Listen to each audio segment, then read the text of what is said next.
So we've been studying polynomial functions, and we've been talking a lot about how you can find the zeros, how you can find the x-intercepts of a polynomial function, how you can divide polynomial functions.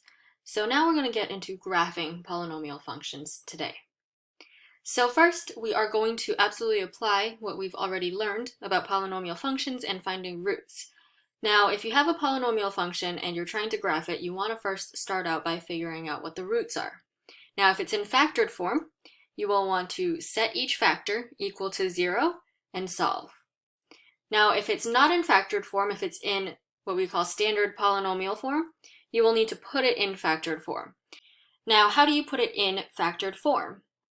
Well, we are going to apply everything that we've learned up to this point about how to solve for rational zeros, find p over q, divide those out using synthetic division, try to factor to find any irrational zeros, and so on. And so we're going to apply that in order to help us put it into factored form, and once it's in factored form, then we'll know where the roots are. Now, in addition to where the roots are, we also need to know the multiplicities of each root. Now, when we're talking about multiplicity, we are talking about the degree of each of those factors. So once it's in factored form, you look at the degree of the factors, and if it's a multiplicity of 1, in other words, it's degree 1, the graph will cross at that point. If it's a multiplicity of 2, in other words, it is degree 2, then the graph will bounce at that point. If it has a multiplicity of 3, meaning it has degree 3, then the graph will, now some teachers have taught it as squiggle, some teach it as wiggle, so depending on which teacher you have, it's one or the other. We can talk more about what that looks like, but essentially it's going to look like it's going to curve as if it's going to bounce, but then when it gets to that point, instead of actually bouncing, it's actually going to cross over to the other side of the x-axis. All right, so we have the roots, and we know the behavior at the roots determined by the multiplicity. Now we also need to know the end behavior of the function. So by end behavior, I mean what happens to the function at the far ends of the graph, on the far left and on the far right. Well, what you're going to need to do is you are going to have to look at the degrees, the multiplicities, and in factored form, you'll add those degrees up.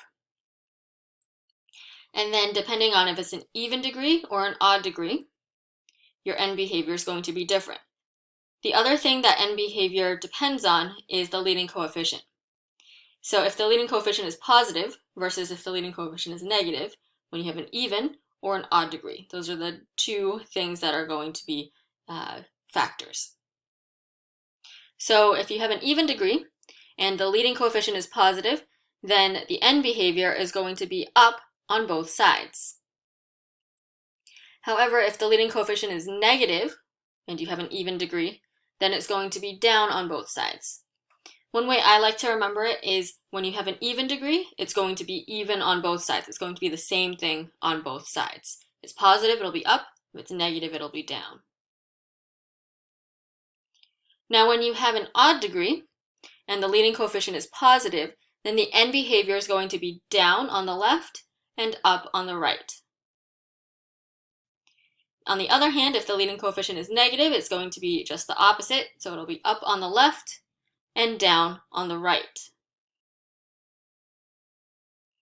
So for the most part, this is going to give you all the information that you need. If you know where the roots are, if you know the behavior at the roots from the multiplicities, and you know what happens at the far ends of the graph, the end behavior. One other thing that you can determine from the equation, from the polynomial function, in terms of translating it over into the graph, is that the number of turns that occur in the graph is always going to be up to 1 less than the degree of the polynomial. So say you have a polynomial that's degree 4. That means it can have up to 3 turns. It might not have 3 turns altogether, but it can have up to 3. And that's a good way to check your graph and see whether or not your graph makes sense in terms of what the original polynomial function given was. Let's take a look at an example. So over here we have a polynomial that has been factored already. So x minus 3 squared times x plus 1 times x minus 2. And now I have this little chart here. On the left we have a column for the roots, or in other words the x-intercepts, or in other words the zeros. Those are all interchangeable vocabulary here. And then we're going to list the multiplicities, and then based on the multiplicities, we'll list out the behavior. So we have roots at 3, -1, and 2. And then the multiplicity, meaning the degree of that factor, is going to be 2 for the first one, and then 1 for the other ones. And that determines the behavior. So now we can say that at 3, it's going to bounce. At -1, it's going to cross. And at 2, it's going to cross as well. All right, now for the end behavior, the way to determine this is to first look at the degree and whether it's even or odd, and then the leading coefficient, whether it's positive or negative. So the degree we can figure out by looking at the multiplicities and adding them together, because we are in factored form. So multiplicities, we add those, we have 2 plus 1 plus 1, so that's 4. So that is an even degree. And the leading coefficient, well, you can see here that there's nothing outside here, which means that the leading coefficient would be just positive 1. So that's positive. So if it's even and positive, we know that the end behavior is going to be up on one side and up on the other side. And then the possible number of turns is always 1 less than the degree. So in this case, it's degree 4, which means it can have up to 3 possible turns. Now let's go ahead and graph this. So start by graphing the x-intercepts, which are at 3, -1, and 2. Now one thing to be very careful of here is that notice how these in the chart, we just listed them off as they showed up. They're not in order from smallest to largest, so make sure that when you draw in the behaviors that you are noticing which one is which. So just keep that in mind. All right, the next thing I like to do is I like to draw in the end behavior so I have an idea of what's happening at the far ends. So since the end behavior is up and up, I'm going to just sketch out some arrows here so that it's going up on both ends. Now, to figure out the rest of the graph, I look and see, okay, at -1, it's going to cross. So I start on that left arrow, and I draw it until I reach -1. I'm going to cross at -1, and then I'm going to have to turn so that I can get back to the 2, and at 2 it's going to cross at that point as well, and then at 3 it's going to bounce. So I have to turn, get to 3, and then bounce off of 3. And so here's a sketch of this polynomial. Now you don't have to worry about where does it cross the y-axis, where exactly does the graph turn. For our purposes, the most important things to be sure are accurate are where the zeros are, so where the x-intercepts are, the behavior at each of those intercepts, so whether it's crossing or bouncing or squiggling, and also the end behaviors, what's happening at the far ends of the graph. Those are the pieces of the graph that you want to have accurate. Let's look at example 2. We have 2x cubed minus 5x squared plus x plus 2. Now, notice how this is not in factored form. So what you're going to have to do in order to get it into factored form is you're going to have to find all the roots. Now remember, we have to find all the rational roots first and divide those out. And then once you have those, then you can have this all factored out and in factored form. Now I won't go through this entire thing step by step because we have already talked about exactly how to find those rational zeros, but just to get you started, you would start off by testing out plus or minus 1, plus or minus 2, over plus or minus 1, plus or minus 2. They're both 2, P and Q. So you'll have plus or minus 1 over plus or minus 1, plus or minus 2 over plus or minus 1, plus or minus 1 over plus or minus 2, and then plus or minus 2 over plus or minus 2.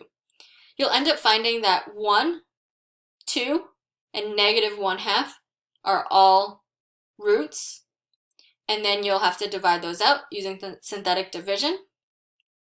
And then once you've done synthetic division, you will get this as your factored form. All right, so now that you have it in factored form, now we can go about this process again. So the roots are at 1, 2, and negative 1/2. The multiplicities are 1 for each of them, which means that the behavior at each of those roots is that it's going to cross at each of those x-intercepts. Now to determine n behavior, you look at the degree, and you could do this one of two ways. You can either look at the multiplicities that are listed in the chart there, 1, 1, and 1, and add them together. Another way to do it is to look at the original polynomial function and look at the leading term. That's 2x cubed. That means it is degree 3. What you do not want to do is you do not want to take your standard polynomial form and add those degrees. You don't want to add 3 plus 2 plus 1. That's not what you want to do. So either you can add the multiplicities from factored form, or in standard polynomial form, you look at the leading term. So in this case, the degree is 3, which is odd. Leading coefficient is 2, which is positive. So if it's odd and positive, that means the n behavior is down on the left and up on the right. Possible number of turns, that's going to be 1 less than the degree, so that's going to be 2. So at most, there are going to be 2 turns. All right, so now let's go ahead and graph this function. So start with the roots. So at 1, 2, and negative 1/2. I'm going to draw in my n behavior on the far end, so it's down on the left and up on the right. And now I'm going to go ahead and fill in the rest. I know that the behavior at each of those x-intercepts is that the graph will cross. So I'm going to start on the left here, that far left that's going down. I'm going to draw this until it goes further up until it hits negative 1/2. I'm going to go through negative 1/2 because it crosses there. I'm going to turn, and then it's going to cross at 1, and then I'm going to turn again and cross at 2. So here's a sketch of my function here. And as you can see, you can check your answer pretty quickly by looking at the possible number of turns. There are 2. I have 2 turns here. By turns, I mean that you, instead of going increasing, it became decreasing instead. So you're turning around. So there's one in between negative 1/2 and 1, and there's one between 1 and 2. And there are only 2 turns. I don't have 3 turns. If at any point you see that you have more than the correct number of possible turns, then you want to go back and check and make sure you haven't accidentally graphed something incorrectly.